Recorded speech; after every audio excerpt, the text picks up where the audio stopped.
Hello everyone, welcome to my channel. Please subscribe and hit the bell icon. B&B spoilers. Deacon accuses Steffy of murdering Shayla. Deacon does not take Sheila's death lightly. On the March 4 episode of The Bold and the Beautiful, spoilers tease that Deacon doesn't let Steffy off the hook for killing Shayla. Also reeling from his loss, Finn tells Steffy he needs time to process that she killed his biological mother. Boy, does Deacon scene canon wish he hadn't let Sheila, Kimberlyn Brown, out of his sight now. Deacon sensed that the situation with Steffy, Jacqueline Massinswood, had escalated to a potentially dangerous point. Still, Sheila promised him that she wouldn't do anything crazy. Sheila had been living such a good, simple life with him that Deacon finds it hard to believe that his love went to Steffy's house with ill will. Consumed with grief, Deacon confronts Steffy about the horrible tragedy. Given that he himself is a reformed convict, Deacon should be careful about what he says to Steffy and in what manner. He most likely takes her to task for going to Sheila's home and assaulting her. As many people have pointed out by now, Sheila wouldn't have bothered Steffy if she hadn't instigated the fight first. Will Deacon go one step further and accuse Steffy of intentionally stabbing Sheila to death? Without seeing the scene play out before him, it could be hard to understand how Steffy acted in self-defense. Sheila had no weapon, no gun. Didn't Steffy have other choices? Was it entirely necessary to plunge a huge knife into Sheila's heart? Deacon just lost the only woman who ever really understood him. It's a shame that in their final days together he sort of rejected her, instead of letting her know how much she meant to him. Another man not entirely convinced of Steffy's need to kill Sheila in self-defense is her husband, Finn, Tanner Novlin. Though he was entirely committed to Steffy up until the incident, the minute he saw his mother's blood on the floor, everything changed. Finn doesn't seem to be able to find within himself any sympathy for Steffy alongside grief for Sheila, at least for now. Finn tells Steffy he needs space to process the loss and the fact that Steffy is responsible for it. Ridge, Thorsten Kaye, and Thomas Matthew Atkinson are outraged that Finn cannot support his wife during this time. Ridge pretty much told Finn that the most important woman in his life should be Steffy. However, you can't tell someone how to feel or who to love, so Ridge's words don't count for much. Will Finn ever be able to look at Steffy again without seeing Sheila's blood on her hands?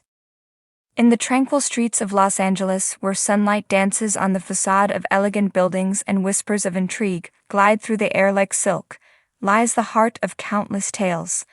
Among these tales, none are as riveting or as enigmatic as those spun within the walls of the Forrester mansion.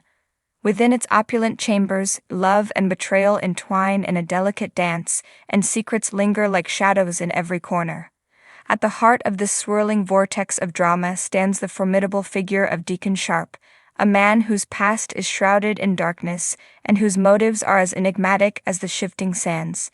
His return to the canvas of the bold and beautiful world of Los Angeles sends ripples of uncertainty through the lives of those he once called friends and foes alike. As whispers of his presence spread like wildfire, Deacon's eyes are drawn to the captivating Steffy Forrester, a woman whose beauty belies the turmoil that rages within her soul. Bound by blood and tangled in a web of shared history, their paths collide once more, igniting a spark that threatens to engulf them both in a maelstrom of passion and danger. But beneath the veneer of desire lies a sinister undercurrent, as Deacon finds himself embroiled in a mystery that threatens to unravel the very fabric of their intertwined destinies. When whispers of foul play reach his ears, Deacon's instincts flare to life, leading him down a treacherous path lined with half-truths and deception. It begins with a simple accusation, whispered in the hushed tones of the night.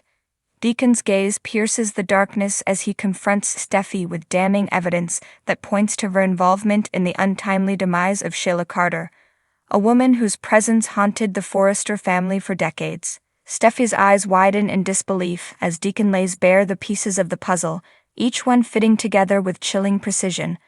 But she is not one to cower in the face of adversity, and with steely resolve, she denies any wrongdoing, her voice ringing out with defiance. Yet as the shadows lengthen and the truth threatens to surface, cracks begin to form in Steffy's facade, revealing glimpses of vulnerability that lay dormant beneath her armor of strength. With each passing moment, the walls close in around her, trapping her in a web of lies from which there is no escape. But Deacon is not without his own demons to contend with, and as the weight of his accusations bears down upon him, he finds himself grappling with doubts that claw at the edges of his consciousness. Could Steffy truly be capable of such a heinous act, or is there more to this twisted tale than meets the eye? As the drama unfolds, alliances are tested and loyalties are shattered, leaving a trail of broken hearts and shattered dreams in its wake. And at the center of it all stands Steffy Forrester, a woman torn between the love she craves and the darkness that threatens to consume her. In the end, the truth will prevail. But at what cost? For in the world of the bold and beautiful, where passion reigns supreme and deception lurks around every corner, the line between right and wrong blurs into obscurity, leaving only the haunting echoes of what could have been. Why Bold and Beautiful Steffy and Finn have to break up? Hear me out, Sin fans. Do I believe for a moment that Bold and Beautiful's Sheila is dead? Not on of her life. But dang, this week gave us some fun moments, didn't it? Let's dive in. Monday's episode thrilled me from the very first moments. Why? It started with waves crashing on rocks, an ominous soundtrack, and then long shots of the beach house on a dark and stormy night. For a second, I felt like I was a kid again, watching the gothic soap Dark Shadows. And when Sheila lunged at Steffy, who stabbed her in the heart, I literally gasped aloud.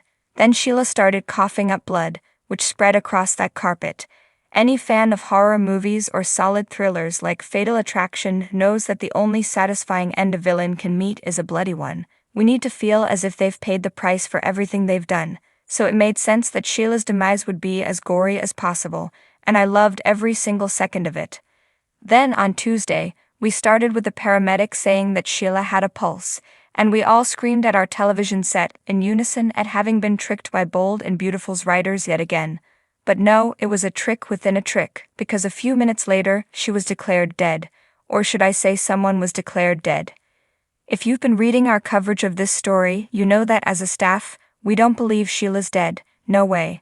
The clues have all been there, starting with the mysterious person Sheila's been sneaking off to meet. Sugar, is that you?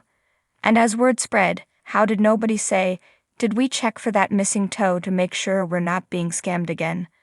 After so thrilling a start to the week, I was wildly annoyed by the fact that we then spent a whole lot of time endlessly repeating the same 5 or 6 lines over and over, and the scenes in which Hope and Brooke discussed recent beats in the Steffy/Sheila story were downright painful. They worked the words biological mother and birth mother into every sentence possible, including this wildly, ridiculously unnatural utterance from Hope. I'm in shock that Steffy took her husband's birth mother's life. Hey, Bold and Beautiful? Absolutely nobody talks like that. If there's one thing Bold and Beautiful isn't, it's subtle. So when Steffy began saying that she'd only be able to find peace if Sheila was dead, we knew something along these lines had to be coming. I sort of assumed Sheila would be murdered and Steffy would be the prime suspect. I still think that would have been a fantastic storyline that could have unfolded on both Bold and Beautiful and Young and Restless, but, well, we can't have nice things.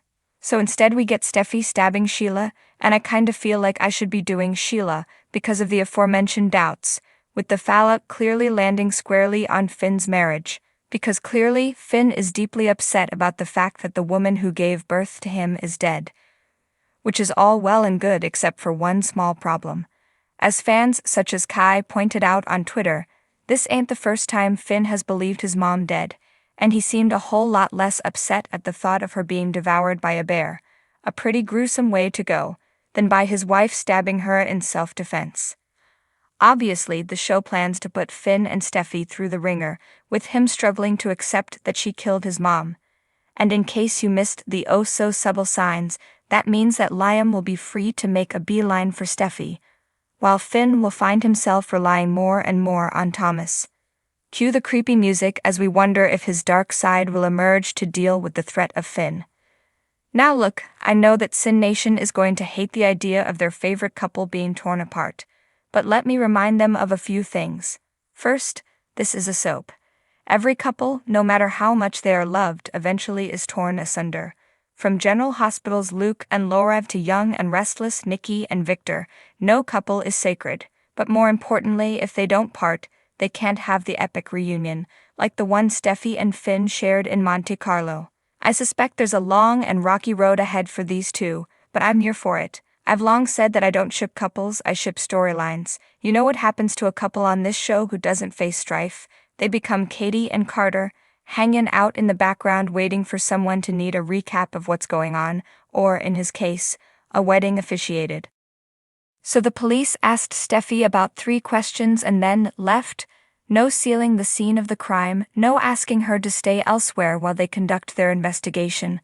That's, not how this works. Liam told Deacon he wasn't a big fan of the dine-in experience at Il Giardino because of Sheila. But why even order takeout? I have it on pretty good authority that there are at least 2 other restaurants in Los Angeles. Speaking of Liam, given his recent obsession with the idea of reuniting with Steffi, shouldn't he have dashed to her place, or at least called, the moment Deacon told him that he had no idea where Sheila was?